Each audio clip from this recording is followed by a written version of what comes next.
వినరో భాగ్యము విష్ణు కథ వినరో భాగ్యము విష్ణు కథ తత్వేన యస్య తజిదీశ్వర తత్స్వభావ భోగాపవర్గతదుపాయ గతి ఉదార సందర్శయన్ నిరమిమీత పురాణరత్నం తస్మై నమో మునివరాయ పరాశరాయ. శ్రీమౌద్గల్య శ్రీవత్సగోత్రజాతౌ శ్రీ అప్పలార్యరత్నమార్యతనూభవౌ ద్వౌ శ్రీమత్సటారి చరణాంబుజచంచరీకౌ శ్రీరంగరామానుజదేశికౌ స్తుమః. విచిత్రవాణీ విన్యాసధన్యోపన్యాస వైభవం వర్ధయత్వనిశం సీతారామపాదైవికీ మమ. అస్మద్గురుభ్యో నమః. కృష్ణ పరమాత్మ మధురా నగరంలో జన్మించాడు, వ్రేపల్లి చేరుకున్నాడు. హిందీ కవి ఒక ఆయన తమాషాగా చెప్తాడు, భగవంతుడు మాయావి. ఏమిటయ్యా మాయావి అంటే ఏమిటి ఎలా చేస్తాడో ఆయనకి తప్ప ఎవడికి అర్థం కాదు. దానికి చెప్తాడు ఆయన ఒక చోట, బేటా హువా వసుదేవ్కే ధామ్ దుందువి బాజే నందకే ధామ్ అన్నాడు.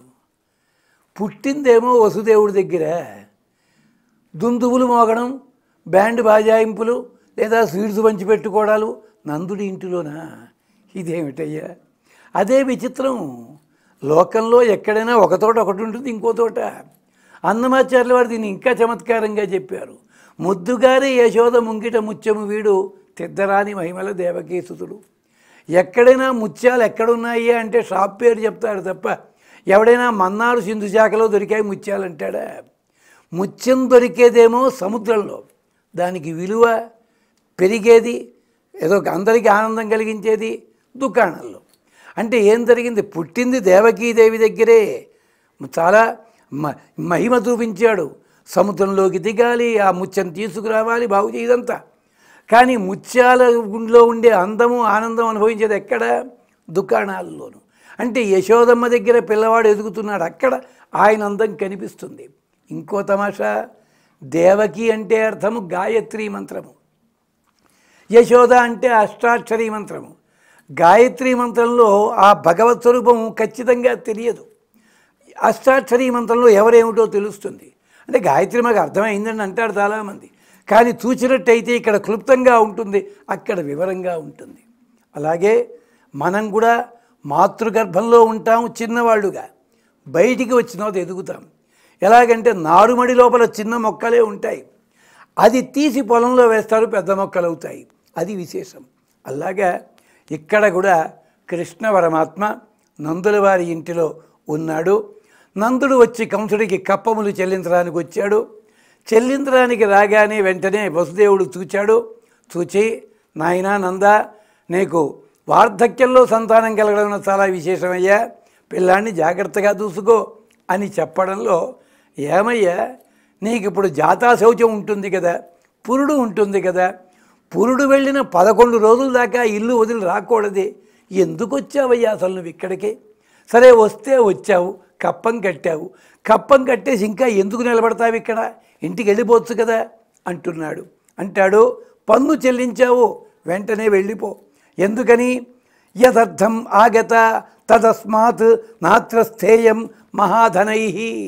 నీ దగ్గర ఇంకా డబ్బుంది, గొప్ప ధనం ఉంది. అంటే కంసుడికేమో కప్పాలు చెల్లించావు, మధురా నగరంలో వాళ్ళు వీళ్ళు బంధువులు ఉన్నారు, ఆ బంధువులకి చెప్పడం కోసం ఆగుతున్నావు. ఆ బంధువుల ఇళ్లలో పనిచేసే వాళ్ళకి దానాలు చేయడానికి డబ్బులు పట్టుకొచ్చావు.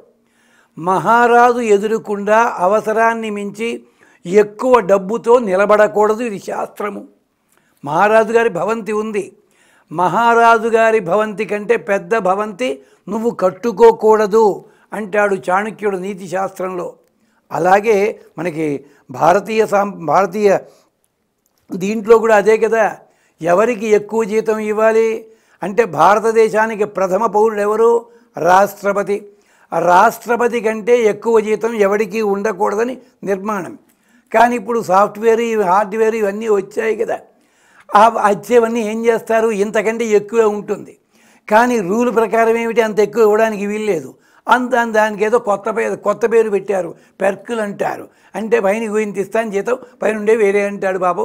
అదే పెద్ద గొడవ అనుకోండి, మనకెందుకు, అది అలా అట్టే పెట్టండి. అలాగే ఇక్కడ కూడా మహారాజు ఎదురుకుండా అవసరాన్ని మించిన డబ్బుతో నీవు కనిపించకూడదు. మహారాజు కంటే వైభవంతో నువ్వు కనిపించకూడదు. ఎప్పుడూ తగ్గి మాత్రమే ఉండాలి.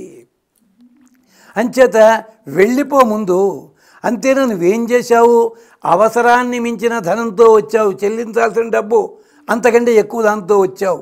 రాజు దుష్టుడు, అలాంటి వాడి చూపు పడితే ప్రమాదం ముంచుకొస్తుంది. వెళ్ళిపో. అసలు వసుదేవుడు ఇక్కడ చాలా డ్రమటిక్గా మాట్లాడతాడు. ఉండాల్సిన అవసరం ఏముందయ్యా?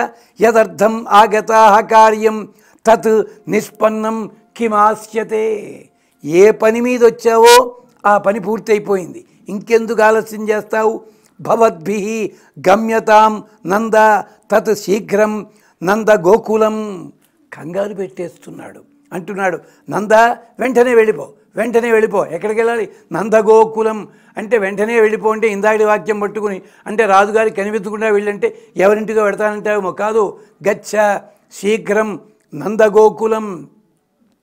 ఇక్కడ తమాషా ఉంది. శీఘ్రం గచ్చ నంద గోకులం. గోకులానికి వెళ్ళవయ్యా. నందగోకులం అంటే నీ చేత పాలించబడుతున్న వ్రేపల్లికి వెళ్ళిపో మొట్టమొదట. మమాపి బాలక తత్ర రోహిణి ప్రభవోహీయ. ఎందుకని? నాకు కూడా అక్కడో పిల్లాడున్నాడు అనేసి నాలికి కరుచుకున్నాడు. కరుచుకుని వెంటనే సర్దుకున్నాడు. మమాపి బాలక తత్ర అన్నాడు అని కొంచెం సర్దుకోవాలి కదా. రోహిణి ప్రభవోహీయ. అదేమిటి నీ పిల్లాడు మా అక్కడ ఉండవేటయ్యా అన్నట్టు. అదేనయ్యా మా పెద్ద పిల్లాడు ఉన్నాడు కదా, బలరాముడు రోహిణి కొడుకు అక్కడ ఉన్నాడు కదా. సరక్షణీయో భవత యథా అయం తనయో నిజ. నీ పుట్టిన పిల్లాడిని ఎలా చూసుకుంటావు అతన్ని చూసుకోవాలి కదయ్యా నువ్వు. ఇంకా నువ్వు నాకు సోదరుడివి. అంటే రోహిణికి మరిది అవుతావు, అంటే బలరాముడికి బాబాయి అవుతావు, చూసుకోవాలి కట్టయ్యా నువ్వు జాగ్రత్తగాను అన్నట్టు ఆయన. అది విశేషం ఇక్కడ. నిజ అని చెప్పడంలో అంతరార్థము నా కుమారుడని ఉంది, నీ కుమారుడని ఉంది. నాకు జన్మించాడు, నీ దగ్గర పెరగబోతున్నాడు అర్థం అన్నమాట. సూచన ఇచ్చాడు. అనగానే ఇక బయలుదేరారు వాళ్ళంతాను.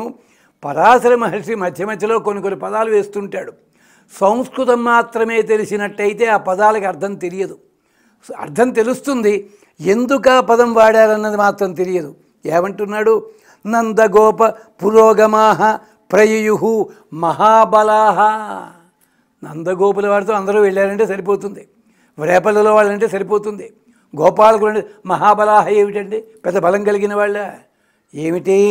ఇక్కడ ఒక్క క్షణం ఆగాలి మనం. నందగోపుడు మహాబలశాలి. నందగోపుల వారి దగ్గర ఉన్నవాళ్ళు కూడా బలశాలురే. కారణం ఏమిటో తెలుసా? కృష్ణుడు పుట్టాడని తెలిసింది, పూతన్ని పంపించాడు, పూతన వధించింది. తర్వాత తృణావర్తుడు వెళ్ళాడు, శకటాసురుడు వెళ్ళాడు, వత్సాసురుడు వెళ్ళాడు, కపిత్సాసురుడు. వెళ్ళిన వాళ్ళంతా ఎలా వెళ్ళారు? రహస్యంగా వెళ్ళారు.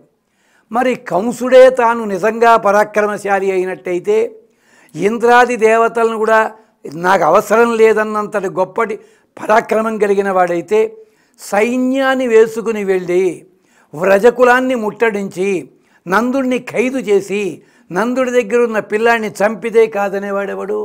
ఏం కంసుడు ఎందుకు ఆ పని చేయలేదు? దానికి కారణాలు ఏమిటో తెలుసా?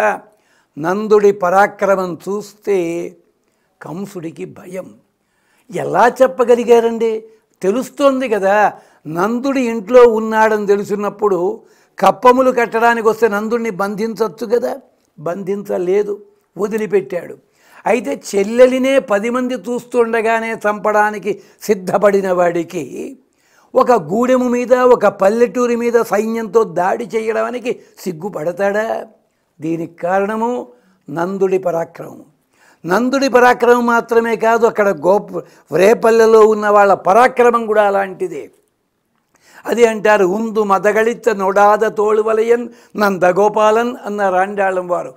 ఏనుగులతో సహా పోరాడి గెలవగలిగిన నందుడు. ఏనుగులతో పోరాడటం ఎందుకు పోరాడతాడండి? చాలామందికి దీనికి లింకు దొరకదు.